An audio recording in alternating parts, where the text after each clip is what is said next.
Hey, coucou tout le monde. Aujourd'hui on se retrouve dans une nouvelle vidéo pour une nouvelle vidéo masse. Je ne sais pas la combien ça va être car je tourne plusieurs vidéos en même temps aujourd'hui. Du coup vous allez voir mon pull sur plusieurs vidéos. Aujourd'hui vidéo inspirée de Manon où en gros elle avait sélectionné des livres, 12 livres plus ou moins en trichant, un livre par mois de sa wishlist ou plutôt de ses sorties littéraires qui l'intéressaient, qu'elle n'avait pas encore acheté. Et moi je me suis dit, et pourquoi pas faire le sens inverse, choisir un livre par mois des livres que j'ai achetés en 2024 et que je n'ai pas lu. Il y en a ils me font envie, il y en a ils me font pas envie, il y en a c'est par défaut, enfin il y en a un seul je crois qui est par défaut. Je sais pas comment je vais nommer cette vidéo, peut-être que ça sera achat 2024, un livre par mois non lu ou quelque chose comme ça, je ne sais pas. Vous avez déjà le titre vous, moi je suis encore en pleine réflexion, mais on va commencer sans plus tarder. En janvier 2024, c'est pas un achat mais c'est plus une réception. J'ai gagné un concours de Noël il me semble, c'était sur le compte Les Pépites de Gladys. J'ai reçu Les Jumeaux Croche-Mort, le premier tome La Malédiction, écrit par Cassandra O'Donnell et publié chez Flammarion Jeunesse. Je souhaitais le lire en octobre-novembre, je ne l'ai pas lu, il est toujours là. S'il est des lieux obscurs, dévorés par les ténèbres, des demeures où les vivants n'ont pas leur place, le manoir Croche-Mort sans nul doute en fait partie. Je vous avoue qu'il me tente encore beaucoup, je crois que le deuxième tome est sorti, le troisième tome est en cours, il me semble si je dis pas de bêtises. Je sais plus si c'est une trilogie ou une saga en 4 tomes, en tout cas le premier est toujours là, il me fait toujours envie, mais il n'est toujours pas sorti de ma pile à lire depuis janvier. Il me semble qu'en février c'était le seul livre qu'il me restait que je n'avais pas lu parmi mes livres achetés. Il s'agit d'un Holly Black avec Au plus profond de la forêt, publié chez Rajo. Il me fait toujours envie, il est magnifique, je l'ai en version Toc Toc. Ce n'est pas dans l'univers du Prince Cruel, c'est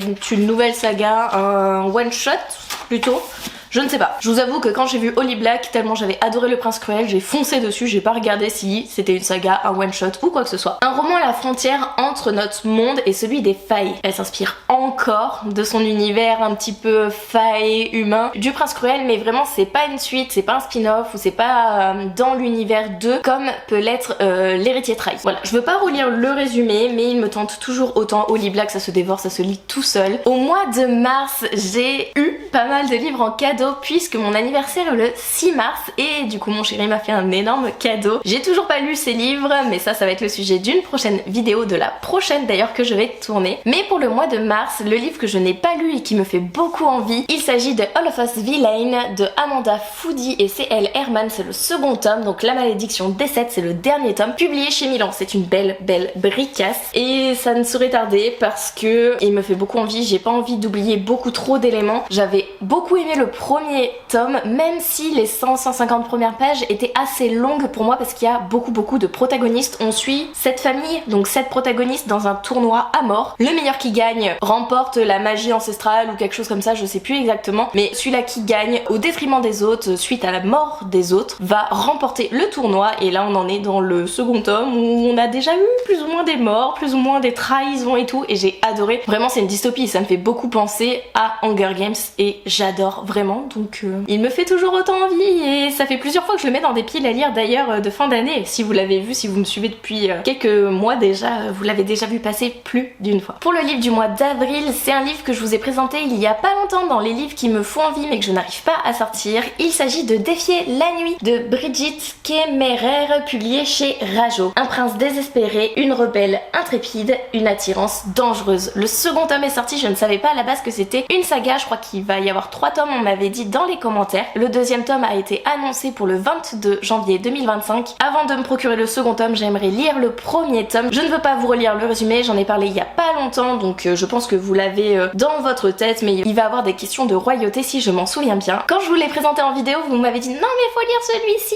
avec Sorcery of Thorn, et je pense que ça va être les deux que je vais sortir très rapidement en début d'année parce qu'ils me font beaucoup envie et que j'ai pas envie qu'ils restent plus longtemps dans ma pile à lire. Pour le mois de mai, je vais vous présenter un livre pour lequel j'ai beaucoup hésité, je vous en ai parlé aussi récemment. Je savais pas trop si j'allais adhérer, il y avait des notions de dieu grec, mais en parallèle il y avait des notions de correspondance et c'est ça qui m'intriguait beaucoup. Le second tome tome est sorti début décembre. Il s'agit de Divine Rivalité de Rebecca Ross, publié chez Deux Saxus. L'objet livre est magnifique. Je ne veux pas vous relire le résumé, juste aucun dieu, aucune guerre ne pourra les séparer. Donc on sait qu'il va y avoir une histoire d'amour. Et si je me souviens bien, en fait, la fille écrit à son frère, elle a pas forcément de réponse, jusqu'au jour où elle va avoir des réponses, pensant que c'est son frère qui lui répond, jusqu'au jour où elle va se rendre compte que c'est lui qui lui répond, son pire ennemi. Voilà seulement de quoi je me rappelle de ce résumé de ce livre. J'ai pas envie d'en savoir plus. J'ai bien envie de le sortir pareil rapidement parce que le second tome est sorti il y a pas trop longtemps et je vous avoue que ça m'a re-hypé, et d'autant plus quand je vous en ai parlé en me disant mais il est toujours dans ma pile à lire, je l'ai pas lu, et que vous m'avez dit non mais vas-y lis-le, tu vas aimer. Je vous remercie pas hein. Pour le mois de juin, j'ai reçu un livre de la part de la collection R.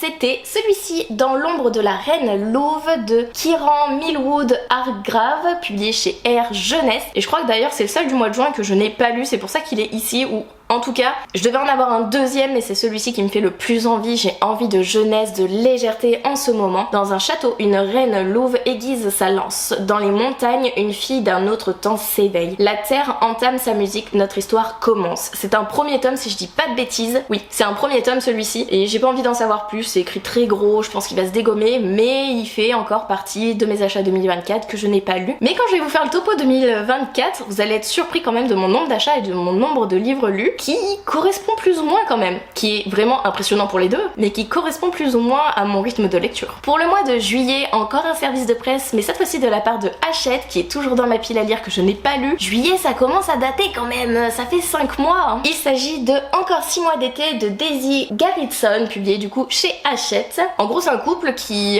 va aller en études supérieures et ils pensent à se séparer, mais ils se sont dit allez, on va profiter de l'été pour voir si notre couple dure. En tout cas, c'est ce dont je me souviens du résumé. Je ne veux pas le relire également. C'est un tout petit, on sait qu'il va sortir, c'est un service de presse, il est obligé de sortir, mais il n'est pas sorti en temps voulu en juillet 2024. Pour le mois d'août, c'est là où c'est un livre par défaut, car j'ai lu tous les livres en fait que j'ai achetés, reçus en août. Il me restait seulement celui-ci que ma mère a acheté, a lu, a adoré, The Hurricane Ward de Thea Ganson, publié chez Calix. Elle a adoré, elle l'a dévoré. Je peux pas vous dire si c'est un premier tome, un second tome, j'en sais rien du tout. Ah non, il est tout sale, j'avais pas vu, il y a une tache. Elle a adoré, elle a pris la version classique, j'avoue que je préfère la version classique. Je ne peux pas vous faire de résumé, je ne sais pas du tout de quoi ça parle. Là je peux peut-être vous le lire parce que je vais pas le lire encore. Talassine n'a connu que les guerres du Typhon. Orpheline, elle utilise le pouvoir de la lumière pour se battre contre l'Empire de la Nuit. Alaric n'a connu que les ténèbres. Fils de l'empereur et arme la plus mortelle des ombres, il use de sa terrifiante magie pour écraser la rébellion. C'est alors qu'ils se croisent sur le champ de bataille. Leur affrontement est inéluctable, mais une menace plus importante se profile. Sauront-ils faire alliance pour la vaincre ou se détruiront l'un l'autre avant? C'est celui-là qui par défaut me fait pas trop envie. Je l'ai conseillé à ma mère parce qu'elle avait plus de livres à moi et j'avais pas le temps de descendre ou elle avait pas le temps de monter, donc voilà, je lui ai dit bah je pense que tu peux aimer celui-ci, machin, tu peux le prendre, machin, mais moi c'est pas un livre vers lequel je me serais tournée,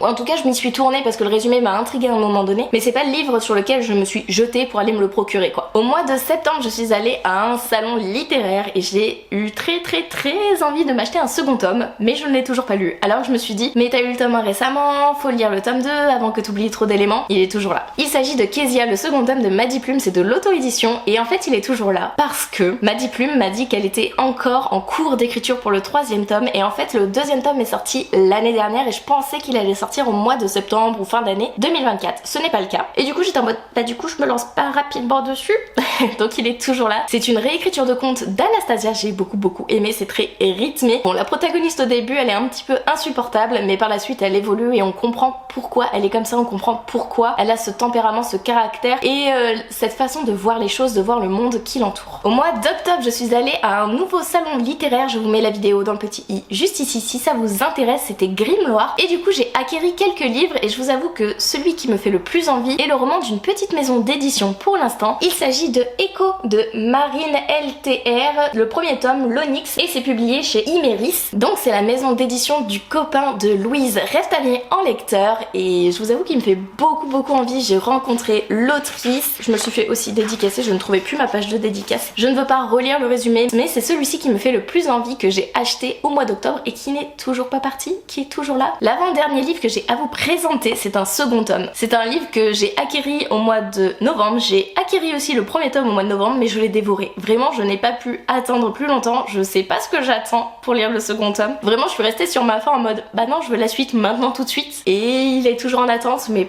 plus pour très longtemps, vraiment. Il s'agit de Elle et la cendre, le second tome de Elle et le feu. C'est écrit par Alice Doublié et c'est publié chez Hachette, et vraiment le tome 1. On suit 3 protagonistes qui n'ont rien à voir, qui ont des objectifs de vie différentes, qui ont des choses à cacher, d'autres qui ont des choses à prouver, et vraiment tout s'enchaîne dans ce premier tome. J'étais à fond dedans, je vais pas vous en reparler en long, en large et en travers, j'en ai déjà parlé longuement sur cette chaîne, je vous en reparlerai très prochainement, encore je pense, parce que je vais lire le second tome, donc il va bien falloir que je vous respitche le premier tome à un moment donné, mais vraiment celui-ci, le premier tome a limite été un coup de cœur, et j'ai tellement hâte de lire le second tome, qui est beaucoup plus petit par contre que le premier tome, mais j'espère qu'il sera tout aussi bien. Et le dernier livre de cette vidéo que j'ai à vous présenter, c'est un livre du coup que j'ai acheté au mois de décembre, il est encore sous blister, sous les recommandations de Terry derrière mes binocles. Il s'agit de Bretzel Break de Maëlle Dessart et c'est publié chez Slalom. Désolée pour la brillance, mais vu qu'il est toujours sous blister, ça brille beaucoup. Terry m'en a beaucoup parlé, elle fait la propagande de Maëlle Dessart limite, elle m'a dit qu'il y avait pas mal d'humour, et la thématique m'intrigue beaucoup parce que ça va peut-être, de ce que j'ai compris, parler de grossophobie, ou du moins